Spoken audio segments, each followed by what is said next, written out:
Laptop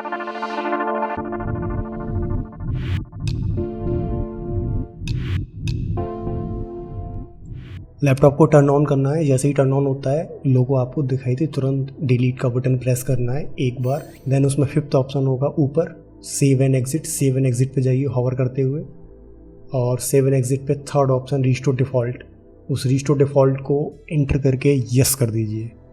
then उसके बाद save and exit F10 दबा के कर सकते हो, या फिर 2nd ऑप्शन को सेव एंड एग्जिट करके एंटर मार सकते हो। ऑल राइट, आगे बढ़ते हैं। MSI ड्रैगन सेंटर खोलना है आपको। MSI ड्रैगन सेंटर खोलने के बाद उसमें 2nd ऑप्शन यूजर सिनेरियो पर जाना है, जहाँ पर आपको फर्स्ट नंबर पे एक मीटर दिखेगा जिसमें लिखा हुआ एक्सट्रीम परफॉर्मेंस। एक्सट्रीम परफॉर्मेंस को प्रेस कर दो, जिसमें सेटिंग का जो आइकन है, जैसे ही आप उसको दबाओगे, प्रेस करोगे तो 2 ऑप्शन अंदर निकल के आएंगे। OC option means over clock option. अभी कुछ नहीं करना है इसमें, नीचे जो डिफ़ॉल्ट का बटन है, डिफ़ॉल्ट का बटन प्रेस कर दो, डिफ़ॉल्ट हो जाएगा, सेव कर दो, इससे एग्जिट हो जाओ। फिर नीचे टास्क बार में जो बैटरी आइकन है उसको राइट क्लिक करने के बाद पावर ऑप्शन पे क्लिक करो, वहाँ पे जाके इसको अल्टीमेट परफॉर्मेंस सेट कर दो। उसके बाद आगे बढ़ते हैं। टास्क मैनेजर खोलने के बाद आप CPU पर जाओ, CPU पे स्पीड को चेक करो। मोस्ट प्रोबेबली जो लोग i5 10500H यूज कर रहे हैं, तो वहाँ पे जो CPU की क्लॉक होगी वो ऑलमोस्ट 4 GHz to 3.5 GHz तक क्लॉक कर रही होगी मैक्सिमम। करने दो उसको, कोई दिक्कत नहीं है। आगे बढ़ते हैं, गेम ओपन करते हैं। अपने मनपसंद का कर लो, मैं अपनी पसंद का करता हूँ। एक गेम मैंने चूज़ किया हुआ, इसी को बेंचमार्क के तौर पे लेंगे। So right now we are getting about 80 to 70 and 90। ओहो it's getting to 100, almost touching 100। We are getting this kind of FPS। Settings are completely default. In default they set 6 GB VRAM because of this 6 GB card. Okay, now switch to MSI Dragon Center and check your temperature. The temperature right now is 95 degrees Celsius, which is too hot. Okay, temperature is too hot and GPU temperature also 86%. Both are very high. Our goal is to minimize all these temp without compromising the performance. Okay, next आपको क्या करना है, MSI Afterburner, MSI Combustor, ये 2 programme है। इन 2 programme का link मैं नीचे दे दूंगा, उससे डाउनलोड कर लो आप। जब ये 2 प्रोग्राम आप डाउनलोड करोगे तो कैसे इंस्टॉल करना है वो देखो। सबसे पहले MSI Afterburner इंस्टॉल करना है। MSI Afterburner इंस्टॉल करने के लिए सबसे बस उसको क्लिक करते जाओ। आगे जब एक चीज़ ध्यान रखना है, नोटिस करना, उसमें पूछेगा रिविया टूनर स्टैटिक सर्वर, ये ऑप्शन टिक होना चाहिए। ये इंपॉर्टेंट है, ये ज़रूरी है। इसी तरह MSI Combustor भी आपको इंस्टॉल करना है। तो जब MSI Combustor आप इंस्टॉल कर दोगे then we are good to go. Okay, so जब ये दोनों सॉफ्टवेयर इंस्टॉल हो जाए तो उसके बाद आप एक काम करो, MSI Afterburner ओपन करो। जब Afterburner आप ओपन करोगे देन ये कुछ इस तरह से दिखेगा। इसको रन एज एडमिनिस्ट्रेटर चलाना है आपको। ओके, यहाँ से ऑन कर लो।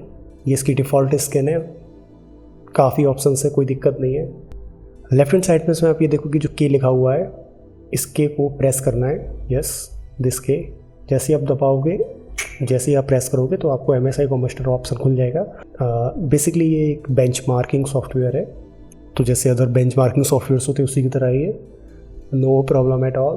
अब आपको करने क्या है, ये 3 प्रोग्राम्स को अपनी डिस्प्ले पे सजा के रख लेना है बढ़िया तरह से, क्योंकि इन्हीं तीनों पे हम थोड़ा सा काम करने जा रहे हैं। अब देखो करना क्या है, सबसे पहले ये जो आपका MSI Afterburner है, इसमें ये डिफ़ॉल्ट रीसेट, इस रीसेट डिफ़ॉल्ट ऑप्शन को आपको प्रेस करना है। जैसे आप प्रेस करोगे तो सारी चीज़ें रीसेट हो जाएंगी। देन इस MSI Combustor सॉफ्टवेयर में आओ। इसमें सबसे पहले आपको देखना है कि यहाँ पे ये जो 2nd नंबर पे वोल्कान लिखा हुआ है, इस वोल्कान में आपका GPU कार्ड शो हो रहा है कि नहीं। इन केस अगर वो शो नहीं हो रहा हो, सिर्फ आपका इंटेल का इनबिल्ट, आई थिंक इंटेल का इनबिल्ट कार्ड क्या होता है, इंटेल HD जो भी हो, हाँ खैर, आपका मेन अगर GPU नहीं दिखा रहा है NVIDIA का, तो आपको क्या करना है आपको बताता हूँ ना। रुको, सबसे पहले आपको डेस्कटॉप पे जाना है, राइट क्लिक करके डिस्प्ले खोलना है। डिस्प्ले खोलने के बाद उसमें आपको ऑप्शन आएगा सेटिंग, ग्राफिक सेटिंग पे जाओ। ग्राफिक सेटिंग में आप यहाँ पे ये जो ग्राफिक सेटिंग्स नीचे हार्डवेयर एक्सीलरेटेड GPU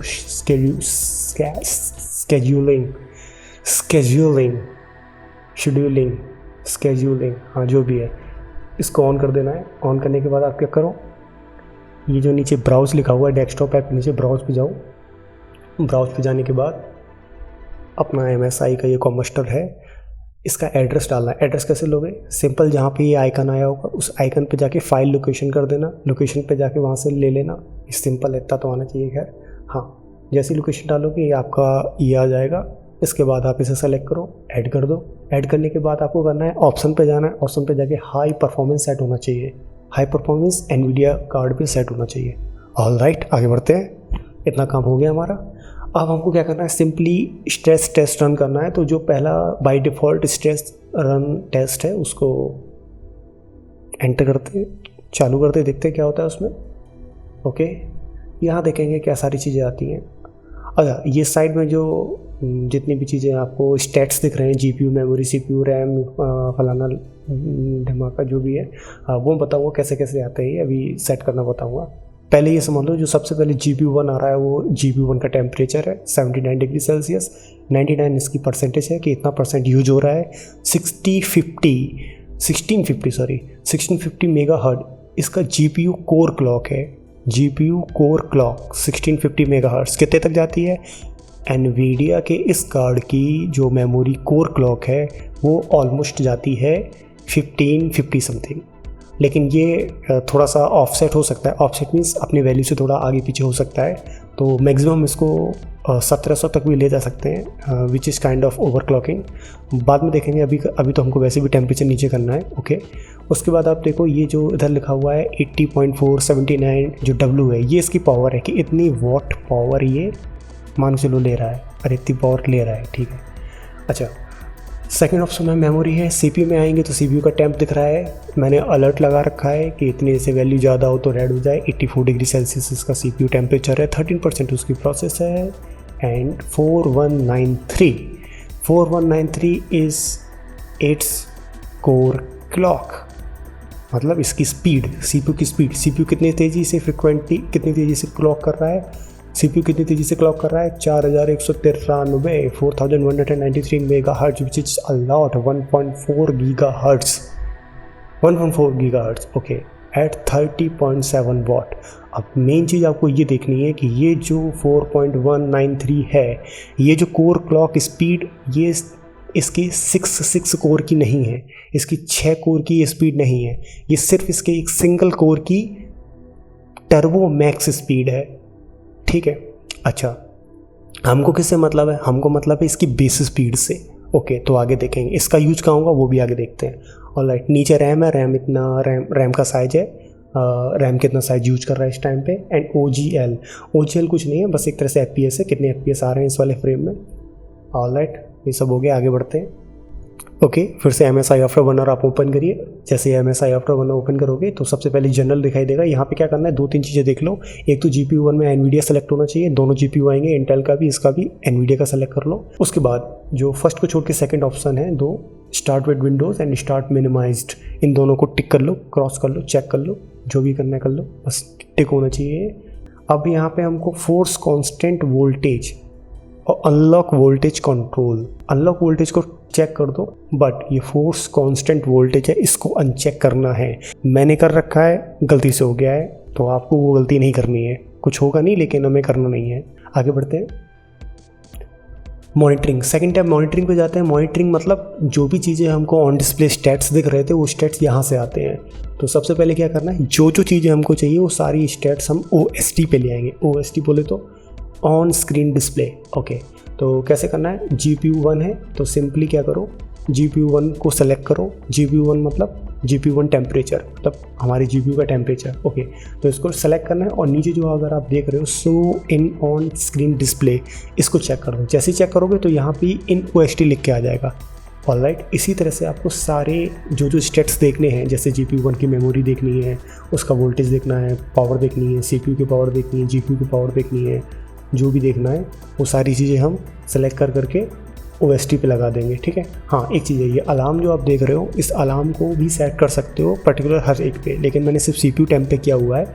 टिक करने के बाद ये जो आपको थर्ड ऑप्शन दिखाई देगा, रेड कलर अपना चूज कर लो अपने पसंद का। मुझे पिंक पसंद है लेकिन रेड किया है। ओके, कोई दिक्कत नहीं है। फाइनल हो जाए तो अप्लाई करके ओके करके आगे बढ़ जाओ। ठीक है, हमारा काम हो चुका है। अब आगे देन अब ये जो आप राइट साइड में Rewa my bad, apologies, Rewa tuner static server, इसमें आओ आप। यहाँ पे जो आप देख रहे हो सबसे सेकंड लास्ट ऑप्शन जो एक बार बना हुआ है, इसको आपको स्लाइड करना है बेसिकली। तो जब जैसे जैसे स्लाइड करोगे तो होगा क्या, ये जो आपके स्टेट्स होंगे वो जूम इन और जूम आउट होते जाएंगे। जैसे ये हो जाए, इसमें और भी सेटिंग्स हैं लेकिन अभी हम नहीं देखेंगे। जैसे कि आप इसमें फ्रेम रेट को लिमिट कर सकते हो। Suppose that frame rate limit means अगर आपका 144 हर्ट्ज की डिस्प्ले है तो फ्रेम रेट हम लिमिट कर सकते हैं 120। आफ्टर बर्नर में देखते हैं हमारा जो जीपीयू क्लॉक है और ये साइड में जो मेमोरी क्लॉक है। तो ये जीपीयू क्लॉक मेमोरी क्लॉक क्या है बेसिकली, तो ये जो आप नीचे देख रहे हो दो स्लाइडर्स, तो जो फर्स्ट स्लाइडर है ये आप जीपीयू क्लॉक को कंट्रोल करेगा, मतलब इसकी फ्रीक्वेंसी में ऐड इन और ऐड आउट करेगा। कुछ वर्ड होता है ऐसा कुछ, मतलब इसकी फ्रीक्वेंसी को आप बढ़ा भी सकते हो घटा भी सकते हो, ऐसे समझो। Okay, second same goes to memory को भी हम इंक्रीज कर सकते हैं स्लाइडर को खींच के। अगर स्लाइडर नहीं खींचना है किसी को तो सिंपल सा काम करो, यहाँ पे वैल्यू टाइप कर दो प्लस एंड माइनस में। एक्सट्रीम वैल्यू मत डालना, पहली बात तो लेगा नहीं, कुछ होगा नहीं, क्रैश हो जाएगा वो, क्योंकि हार्डवेयर इतना अलाउ नहीं करेगा। ओके, तो अभी आपको क्या करना है, बेसिकली ये नेगेटिव कर देना है। नेगेटिव मीन्स स्लाइडर को पूरा आउट कर दो, स्लाइडर को पूरा खींच दो। स्लाइडर जितना मैक्सिमम कम हो सकता है उसको मैक्सिमम कम कर दो। -502 -502 दोनों में आएगा, कोई दिक्कत नहीं है। हमको ये अंडर वोल्ट करना है, इसको ज़्यादा पावर नहीं देनी क्योंकि जीपीयू का टाइम बहुत जा रहा है आगे, 80 के आसपास रहे, 90 प्लस ना हो। ओके, जैसे ही आप करोगे परफॉर्मेंस में कोई अंतर नहीं आएगा, डोंट वरी अबाउट दैट। आपको ये जो गोले के अंदर चेक मार्क है इसको क्लिक करना है। जैसे आप क्लिक करोगे ये हो गया। ओके, सबसे मेन काम जो आइकन है बैटरी आइकन पे राइट क्लिक करो और पावर ऑप्शन में आओ। पावर ऑप्शन में आओगे तो आपको ऐसी विंडो दिखेगी। आपको सिंपली लेफ्ट हैंड साइड में जाके क्रिएट अ पावर प्लान पे टिक करना है। टिक मतलब उसको ओपन करना है। जब ओपन करोगे तो एक आएगा क्रिएट अ पावर प्लान।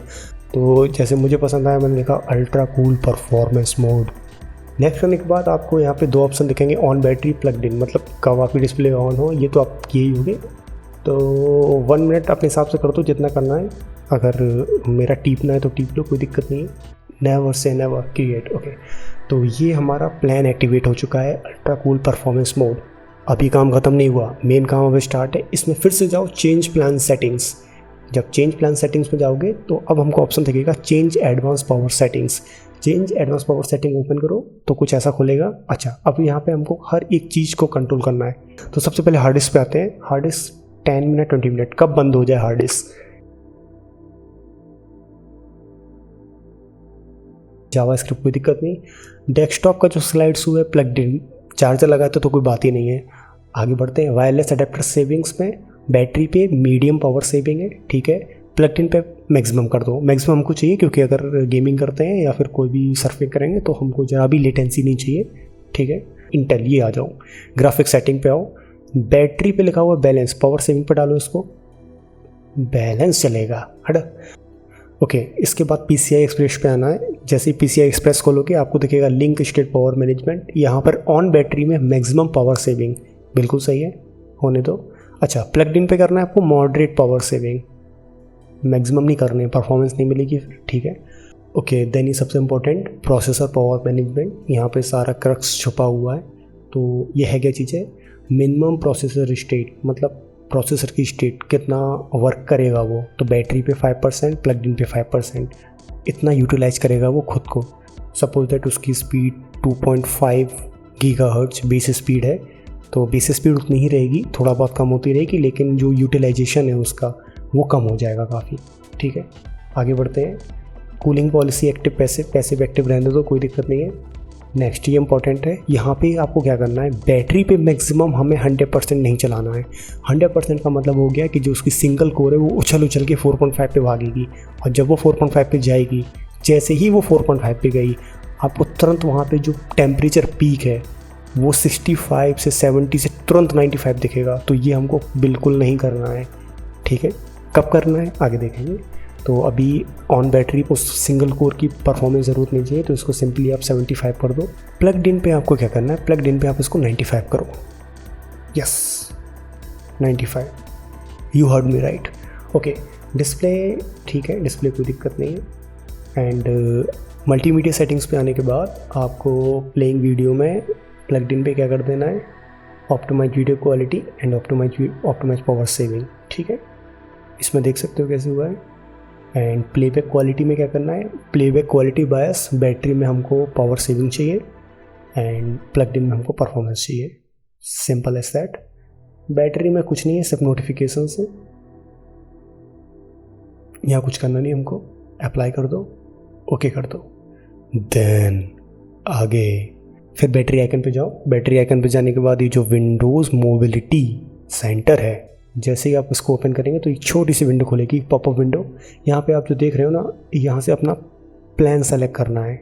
हमारा प्लान है अल्ट्रा कूल परफॉर्मेंस मोड, जो बनाया था उसको सेलेक्ट करना है। जैसे ही इसको करेंगे बस ये हो गया, एक्टिवेट हो गया ये।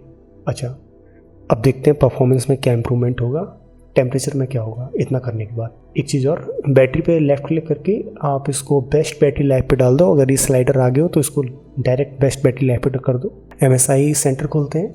यहाँ पे क्या करना है हमको, अब यहाँ पे हमको टेम्परेचर डिसाइड करने हैं। तो MSI ड्राइविंग सेंटर ओपन करो। यूजर सिनेरियो पे जाके जो एक्सट्रीम परफॉर्मेंस थी उसको हमें कुछ नहीं करना है बेसिकली।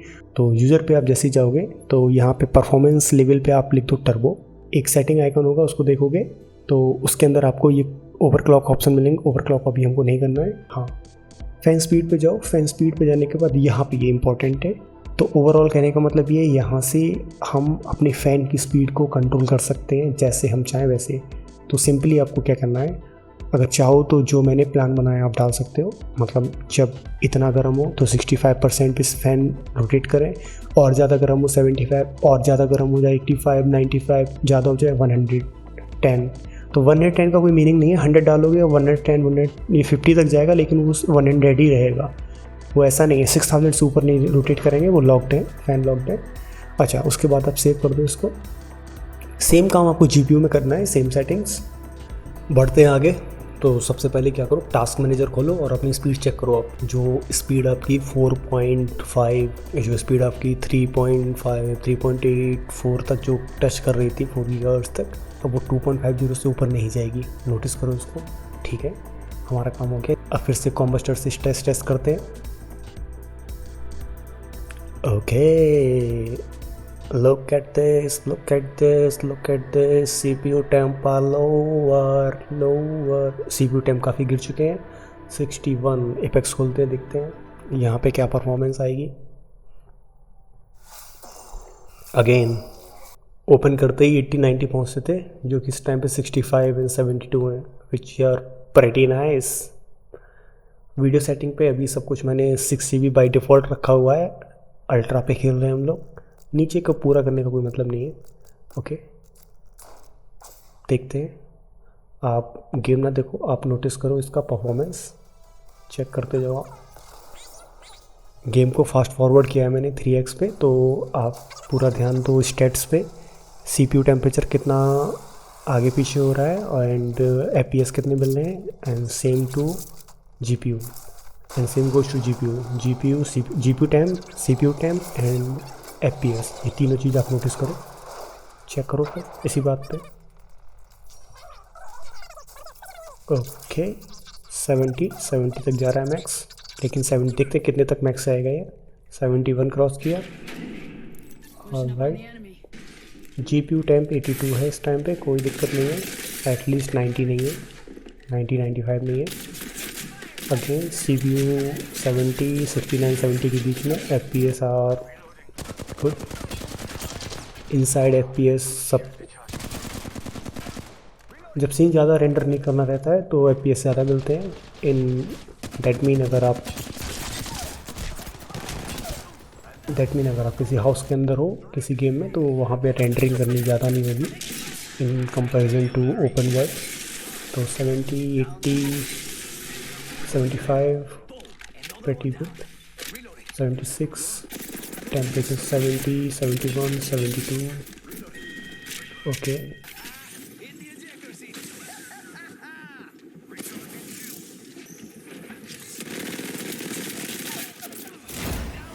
ऑलराइट, इसी बात पे अब बायोस सेटअप करते हैं। बायोस का एडवांस सेटअप करेंगे। तो कैसे करना है, वही पुराना तरीका।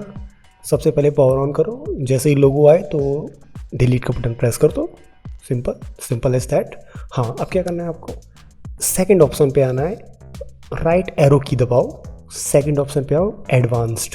You have to press 4 keys simultaneously which are right control, right shift, left alt and F2। ये 4 की एक साथ प्रेस करो। जब आप ये करोगे तो ये ऑप्शन आपके सामने और खुल के आ जाएंगे। तो यहाँ पे जो आप थर्ड ऑप्शन देख रहे हो लिस्ट में, CPU कॉन्फ़िगरेशन, उस पर एंटर करो। एंटर करने के बाद अब यहाँ पे हम देखते हैं कि इसके अंदर क्या क्या चीज़ें। तो ये थर्ड ऑप्शन आपको दिखेगा, CPU फ्लेक्स रेशियो ओवरराइड। अच्छा, ये क्या है, एक सिंपल वर्ड में समझ लो, एक तरह से ये CPU की स्पीड है। तो यहाँ पर अगर हम इसको ओवरराइड करते हैं तो बेसिकली ये जो मदरबोर्ड है ये उसकी स्पीड को ओवरराइड कर देगा, मतलब जितना हम चाहेंगे उतना रख लेगा। बट एक प्रॉब्लम है यहाँ पर, ये जो हमारा प्रोसेसर है i5-10500H ये अनलॉक्ड नहीं है। दैट मीन्स हम इसको ओवरक्लॉक नहीं कर सकते, बट इसको अंडरक्लॉक कर सकते हैं। दैट मीनिंग अगर इसका जो बेस क्लॉक स्पीड 2.5 गीगाहर्ट्ज़ है तो इसकी स्पीड को हम इम्प्रूव नहीं कर सकते, मतलब इसमें हम एक हर्ट्ज़ भी नहीं बढ़ा सकते, ऐसे समझ लो। अगर 2.5 गीगाहर्ट्ज़ है तो 2.5 ही रहेगा, बट डाउन हम कितना भी कर सकते हैं। अच्छा, तो करके देखते हैं फिर। तो इसको करने के लिए हमको सेटिंग को ओवरराइड करना पड़ेगा। तो यहाँ पे ये जो डिसेबल, इसको इनेबल कर दो। Then CPU flex ratio setting, ये आपका एक तरह से मल्टीप्लायर है।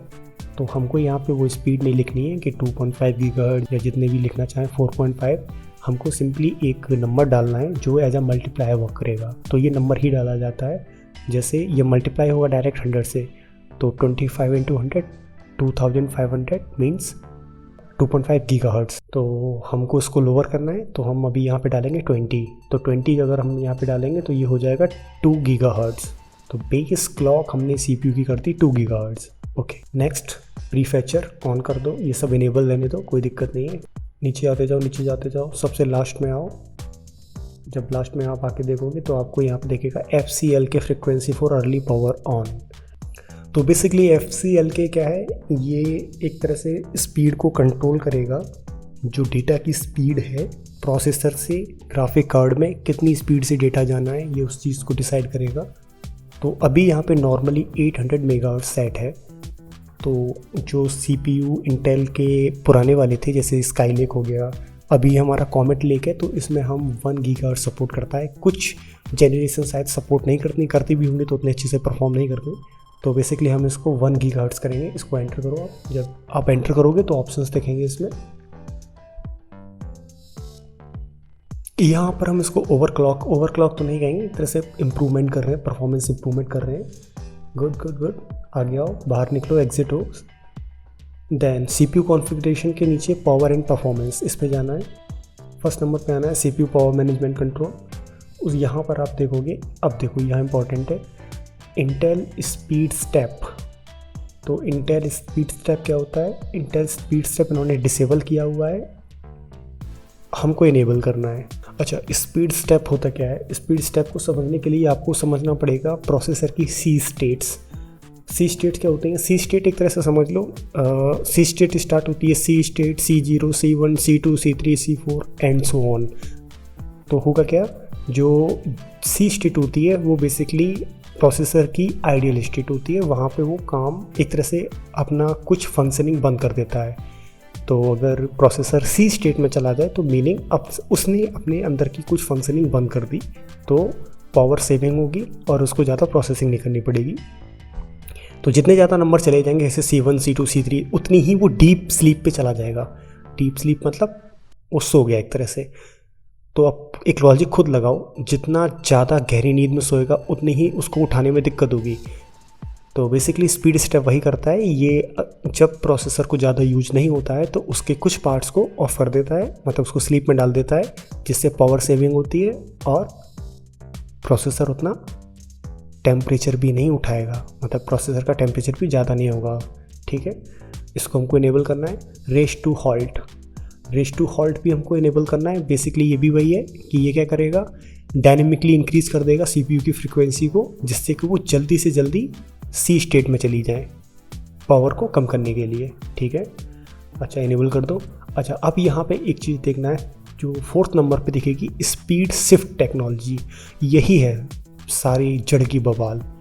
ये जो स्पीड शिफ्ट टेक्नोलॉजी है, यही आपकी प्रोसेसर की जो सिंगल कोर है उसको टर्बो मोड पे डाल रही है। कहने का मतलब जो प्रोसेसर की 6 कोर हैं, अपने इंटेल प्रोसेसर की जो 6 कोर हैं, उनमें से 6 कोर में 6 कोर 4.5 गीगाहर्ट्ज़ पे क्लॉक नहीं करती है। Only 1 core will clock at 4.5 gigahertz at max at one time. Okay, तो हमको क्या करना है, इसको बंद करना है। अगर आप इसको डिसेबल कर दोगे तो automatic turbo boost max technology disable हो जाएगी। जब आप रीसेट करोगे तो आप ओपन करोगे दोबारा से तो नहीं दिखेगी। अच्छा, तो अभी यहाँ पे इसको डिसेबल कर दो।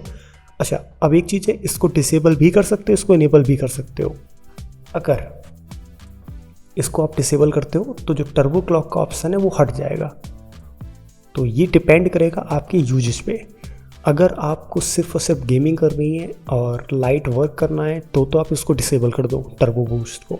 अगर आपको गेमिंग भी करनी है, आपको प्रोडक्टिव वर्क भी करने हैं, हाँ इनकेस अगर आपको एडोबी सूट फिर से आ गई है, इनकेस अगर आपको एडोबी सूट्स एडोबी के सॉफ्टवेयर, इनकेस अगर आपको एडोबी के सॉफ्टवेयर यूज करने जैसे प्रीमियर प्रो हो गया, आफ्टर इफेक्ट हो गया, और भी जो हैवी सॉफ्टवेयर्स होते हैं जो बहुत ज़्यादा CPU डिपेंडेंट होते हैं, अगर वो सब यूज करना है तो फिर आप इसको इनेबल रखो। क्यों? क्योंकि वहाँ पर ये जो आपकी ओवरक्लॉकिंग है, सॉरी वहाँ पर जो आपकी ये टर्बो बूस्ट मैक्स फ्रिक्वेंसी है, इसकी जो स्पीड है 4.5 गीगाहर्ट्ज़ की, वो बहुत ज़्यादा इंपॉर्टेंट है। क्योंकि होता क्या है कि जब आपकी सारी कोर एक बेस स्पीड में काम कर रही होती है, तो अगर कोई लोड ज़्यादा पड़ा उस पर, अगर कोई आपने वर्क लोड दिया जहाँ पे ज़्यादा लोड पड़ रहा है, तो उस लोड को ये संभाल लेगी। मतलब आपको कोई भी लैग नहीं दिखेगा, कोई भी आपको ऐसा नहीं दिखेगा कि स्टटरिंग नहीं दिखेगी। अगर आपने इसको ऑफ़ कर दिया और फिर जाके आप एडोबी प्रीमियर में 4K एडिटिंग कर रहे हो, या फिर आप 1080 में ही हाई FPS, 1080 में high FPS means 120 FPS recording कर रहे हो या फिर एडिटिंग कर रहे हो, तो वहाँ पर आपको स्टटरिंग देखने मिलेगी। क्यों? क्योंकि वहाँ पर आपकी ये टर्बो बूस्ट मैक्स जो क्लॉक है वो बंद पड़ी हुई है और प्रोसेसर उतना वर्कलोड संभाल नहीं पाएगा। ओके, तो वो ज़रूरी है, वो उसको सपोर्ट करती है, जिससे हमें लैग फ्री एक्सपीरियंस मिलता है। ओके, तो ये लास्ट में मैंने एक पूरा चार्ट बना के दिया हुआ है, आप उसमें देख लेना कि आपको किस सेटिंग्स पे, कौन कौन सी सेटिंग्स, बायोस की सेटिंग्स अपने किस रिक्वायरमेंट पे रखनी है, कोई दिक्कत नहीं है। अच्छा आगे बढ़ते हैं। बहरहाल अभी इसको हम इनेबल ही रहने देंगे। आप इसको F10 दबा के सेव करिए और एग्ज़िट हो जाइए। सेव करने के बाद इस तरह से हमने अपना बायोस को कॉन्फ़िगर किया हुआ है। अब आप जब विंडोज़ ऑन करेंगे तो टास्क मैनेजर एक बार खोल के देखिए। अब टास्क मैनेजर ओपन करेंगे तो वहाँ पे आपको दिखेगा कि जो आपकी बेस स्पीड है वो 2.5 से रिड्यूस होके 2 गीगाहर्ट्ज़ आ गई। अब एक सेटिंग और करना है हमको। अगर आप श्योर नहीं हो कि आपके गेम की सेटिंग क्या होनी चाहिए इस कॉन्फ़िगरेशन के साथ, तो सिंपली आप क्या करो, एनवीडिया का लेटेस्ट ड्राइवर डाउनलोड करो, और जब डाउनलोड करो तो उसमें GeForce एक्सपीरियंस भी साथ में इंस्टॉल कर लो। जब इसको इंस्टॉल करोगे तो जब ओपन हो जाएगा साइन इन करने के बाद, तो आपको अपना गेम लिस्ट दिखाई देगा। डिटेल पे जाओ, डिटेल पे जाके ये साइड राइट हैंड साइड में आपको ये सेटिंग का आइकन दिखेगा। सेटिंग के आइकन को प्रेस करोगे तो एक पॉपअप विंडो खुलेगी। यहाँ पर आप क्या करना है, ये जो परफॉर्मेंस लिखा है इसको क्वालिटी से परफॉर्मेंस में डाल दो। तो यहाँ पे क्या होगा कि हमको मैक्सिमम परफॉर्मेंस मिलेगी। क्वालिटी हमको बहुत ज़्यादा क्वालिटी नहीं चाहिए अभी। अगर आप कर भी सकते हो तो भी कोई दिक्कत नहीं है, क्योंकि आप फुल क्वालिटी में भी करोगे तब भी टेम्परेचर उतने नहीं जाएंगे। It depends on your choice, आप कैसा खेलना चाह रहे हो। ओके, क्लोज करो इसको, एग्जिट हो जाओ इससे। ड्रैगन सेंटर में जाके कूलर बूस्ट, मैंने तो भी कूलर बूस्ट पर डाल रखा है। ओके, देन टेस्ट करते हैं अपने गेम को कि 2 गीगाहर्ट्ज़ की बेस स्पीड पे ये कैसा परफॉर्म करेगा। Alright, so just notice the temperature and frequency, also FPS। तो 63, 62, 60, 63, 62, ऑल राइट। बहुत ही चिल्ड टेम्परेचर है। इस बार GPU का टेम्परेचर भी 73 के समथिंग ही है, 72, 73। और CPU का टेम्परेचर 60 टू 63, उससे मैक्स नहीं जा रहा है ये। और कमाल की बात, कोई भी लैग नहीं है। आप मिड फाइट, जो लोग ये वाला गेम खेलें या फिर और भी गेम खेलें, उसमें देखा होगा जब मिड फाइट होती है तो वहाँ पे FPS अचानक से लो हो जाते हैं। मिड फाइट गेम, इसमें कोई स्टटरिंग नहीं है, सबसे बेस्ट थिंग है, स्मूथ एक्सपीरियंस है।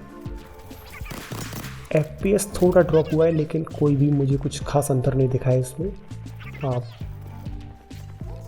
चाहो तो इसको 2.5 पे कर सकते हो तो FPS आपको 70 की समथिंग मिल जाएगा, लेकिन वो 50 एंड 55 डिसेंट है इसके लिए।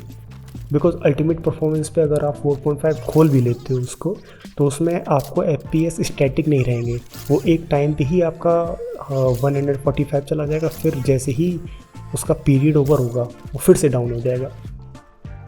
तो बेसिकली होता क्या है कि ये जो आपकी सिंगल कोर फ्रिक्वेंसी होती है, हाई फ्रिक्वेंसी, वो शॉर्ट बस्ट टाइप की होती है, शॉर्ट ड्यूरेशन के लिए होती है और कुछ ही सेकंड काम करेगी, कुछ सेकंड के बाद फिर बंद हो जाएगी, फिर आइडियल में आ जाएगी, फिर काम करेगी इस तरह से।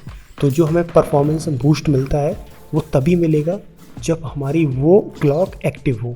वो क्लॉक बहुत कम देर के लिए एक्टिव होती है, हमेशा ऑन नहीं रहती है वो, मतलब 4.5 हमेशा क्लॉक नहीं करेगा वो। ऑलराइट, तो ये जो एडोबी प्रीमियर प्रो को अगर आप यूज़ करोगे 4K एडिटिंग के लिए, तो सबसे पहले आपको विंडो मोबिलिटी सेंटर से अल्ट्रा पावर मोड जो आपने बनाया था वहाँ से हाई परफॉर्मेंस में डाल लेना है। हाई परफॉर्मेंस में डालोगे फिर से वो उसकी कोर्स एक्टिव हो जाएंगी, तो ये ज़रूरी है क्योंकि अगर ये नहीं करोगे तो यहाँ पे आपको लैगिंग दिखेगी। लेकिन एक बार आप हाई परफॉर्मेंस पे डालोगे तो यहाँ पे कोई लैग नहीं दिखेगा, एकदम स्मूथ चलता है ये। Well, check this out, this is the BIOS configuration settings as per different needs, whatever you like, just do it.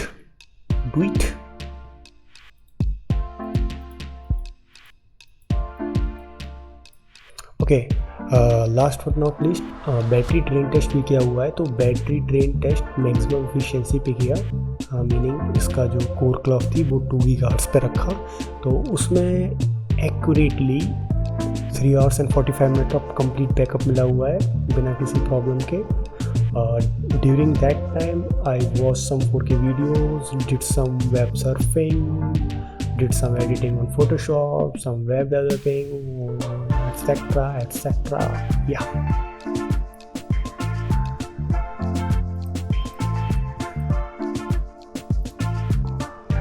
All right. Bye bye. Have a nice day. Goodbye.